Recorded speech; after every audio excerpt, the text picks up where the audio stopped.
Estamos de volta com o Religare, Conhecimento e Religião. Hoje eu recebo o padre Manuel Godoy e nós estamos falando sobre os 50 anos do Concílio Vaticano II e sobre o dicionário sobre o Concílio Vaticano II lançado pelas editoras Paulus e Paulinas. Como é que você avalia esse esforço de dois colegas teólogos lá da PUC de São Paulo, do Departamento de Ciências da Religião? Eles mudaram recentemente o nome lá. Esse esforço de reunir informações sobre autores, temas, conteúdos, são mais de 74, são 74 articulistas? 74 que fizeram os verbetes, sim, com quase 300 verbetes. Sim. Né? Bom, essa obra, ela vem num momento bastante importante para a gente poder celebrar os 50 anos de encerramento do concílio, né? Dia 8 de dezembro deste ano, nós vamos celebrar os 50 anos de encerramento do concílio e o Papa Francisco quis coroar essa data também com a abertura do Ano da Misericórdia, né? No dia 8 de dezembro. O dicionário, ele é muito significativo porque os seus verbetes, primeiro, versam sobre a totalidade do concílio, com os seus 16 documentos. O Concílio Vaticano II produziu 16 documentos, com importâncias diferenciadas, algumas constituições dogmáticas, outra constituição pastoral, outro só constituição, decretos e declarações. Mas esse conjunto dos 16 documentos do concílio, eles são abordados pelos verbetes, quase 300 verbetes do dicionário, e que pega, por exemplo, não somente os 16 documentos, mas também teólogos importantes que estiveram lá no concílio e que estão por detrás da produção desses documentos. E não somente o pessoal só de uma tendência, uma ideologia, não. Pega o conjunto da igreja do concílio. Sim. Então você vai ter, por exemplo, Giuseppe Siri, você vai ter Ottaviani, que representam a ala mais conservadora. Assim como você vai ter o Congar, Cheny, né? Você vai ter outros, teólogos, Hanner. E os desdobramentos do concílio aparecem nos verbetes. Por exemplo, uma coisa que serve muito agora para a reflexão do sínodo sobre a família, lei natural. O que a igreja entende por lei natural? Então, aí tem né? Relacionamento com o mundo, comunicação. É muito interessante nesse sentido. Você acha que esse dicionário, ele é mais para especialistas, ele é para o público em geral? Assim ele atende a todos os públicos? Eu acho que atende. Assim como, por exemplo, um dicionário de língua portuguesa, que você vai lá para consultar. Hoje em dia, o pessoal faz isso muito pela internet, né? Mas eu ainda sou do tempo do dicionário físico, né? Que a gente gostava de consultar e tal. Então, assim como você vai atrás para entender uma palavra, alguma coisa, eu acho que o povo também pode ir atrás para entender.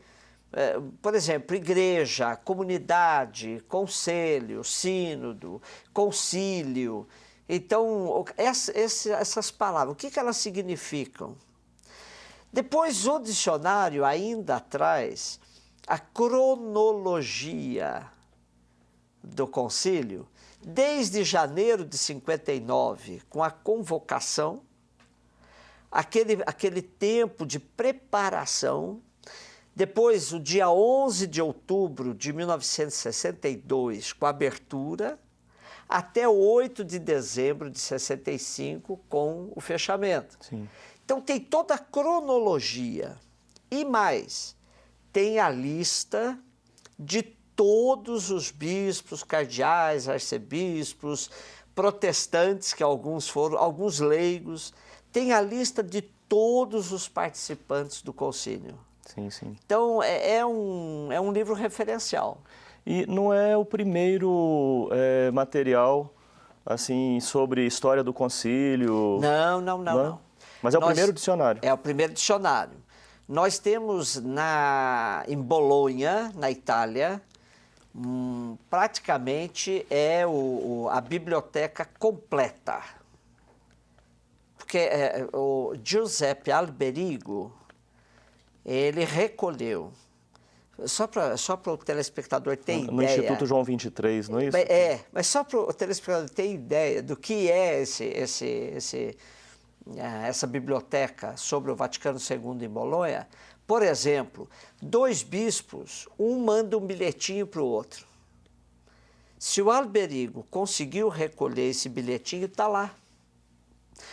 Na Casa Domus Mariae, onde os bispos do Brasil, a grande maioria, ficou hospedada, né? Onde a grande maioria ficou hospedada durante o concílio, todas as sessões do concílio, tinha um jornal mural, onde os bispos, até um brincava com o outro no mural, fazia caricatura do outro e tal, né? Até isso tem em Bolonha. Você tem tudo sobre o concílio. As atas do concílio, todas. Então, alguém hoje, para escrever sobre o concílio, falar sobre o concílio, tem que fazer um estágio em Bolonha, né? Que o Alberigo recolheu tudo lá. E quem quer saber sobre isso no Brasil, pode consultar Pega aí. E o dicionário. Até quem quiser conhecer Giuseppe Alberigo, ele também está aí, né? Porque um outro colega nosso escreveu sobre ele, Sim. explicando quem é e tal. Aí tem Dom Helder, Dom Paulo Evaristo, tem outros aí bastante conhecidos. Sim. E também Carlos Josafá, que é um brasileiro que hoje...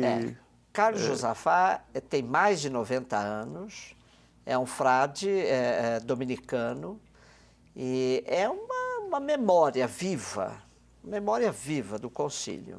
E o padre Libânio, que enquanto vivo também contribuiu. Padre Libânio, e nós temos um grande historiador que é discípulo do Alberigo, que se chama Oscar Beoso. Responsável pela apresentação. O Beoso é responsável pela apresentação e conviveu com o Alberigo em Bolonha, constantemente por lá. Sim, o prefácio é dele.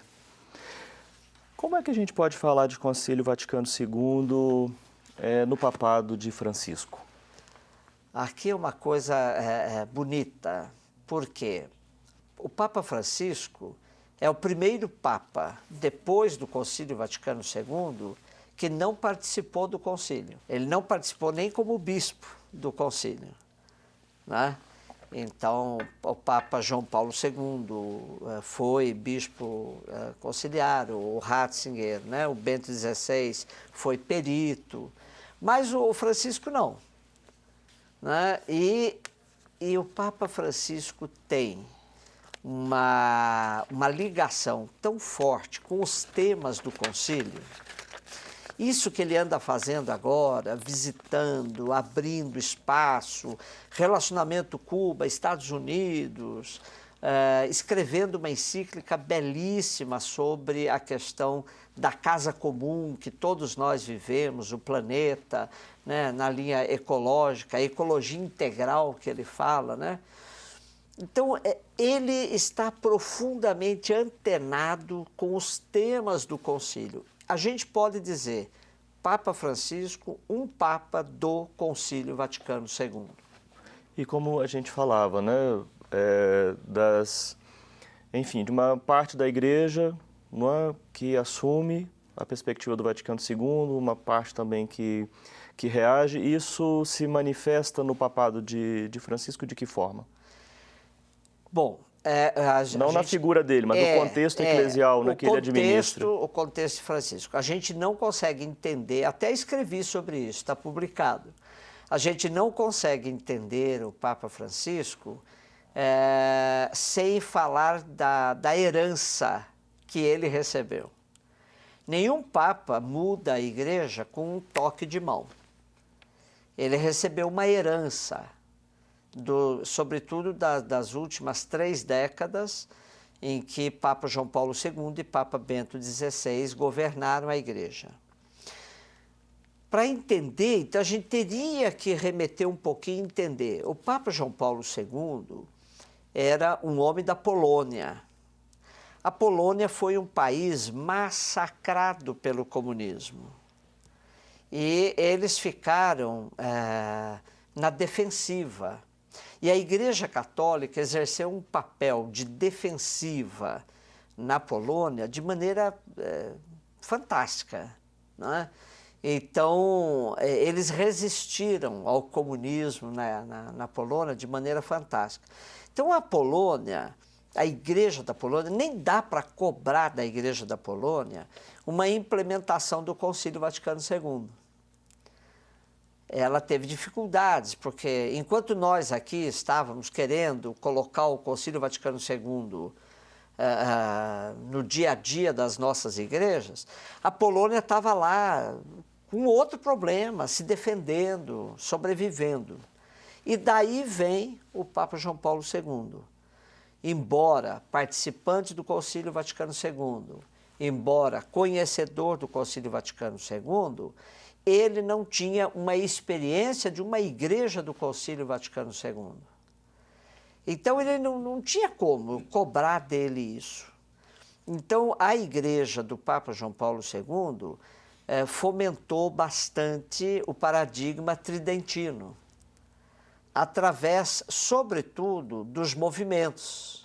Sim. Muitos movimentos conservadores, movimentos de linha de cristandade, movimentos que estavam muito mais alinhados com o paradigma de Trento, né?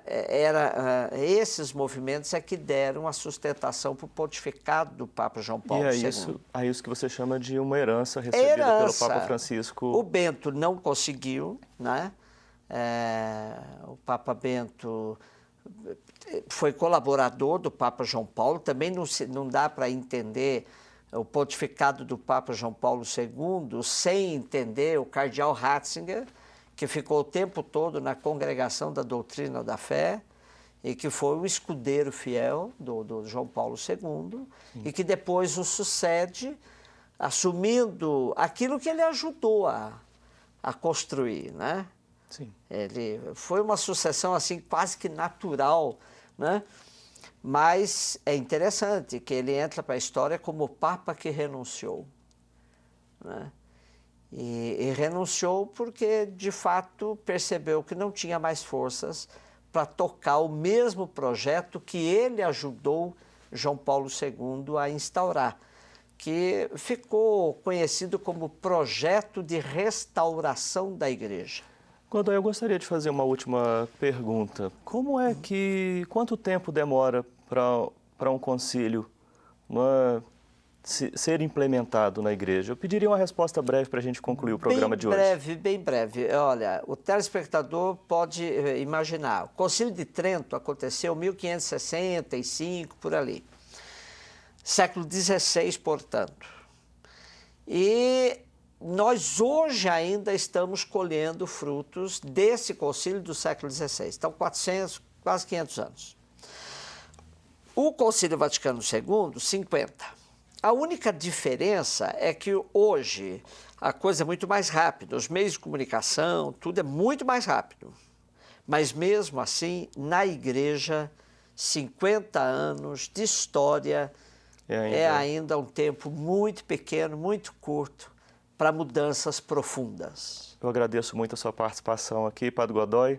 Espero tê-lo outra vez, então, para a gente fazer aquele programa sobre o Concílio de Trento, como foi a sua sugestão. Obrigado, então, até a próxima ocasião. Eu que agradeço. O Religare Conhecimento e Religião é um projeto de extensão do Programa de Pós-Graduação em Ciências da Religião da PUC Minas. Conheça as nossas atividades acessando a página www.pucminas.br/ppgcr. Religare de hoje fica por aqui. Obrigado pela sua companhia, um abraço muito cordial e até a próxima semana com o novo Religare Conhecimento e Religião.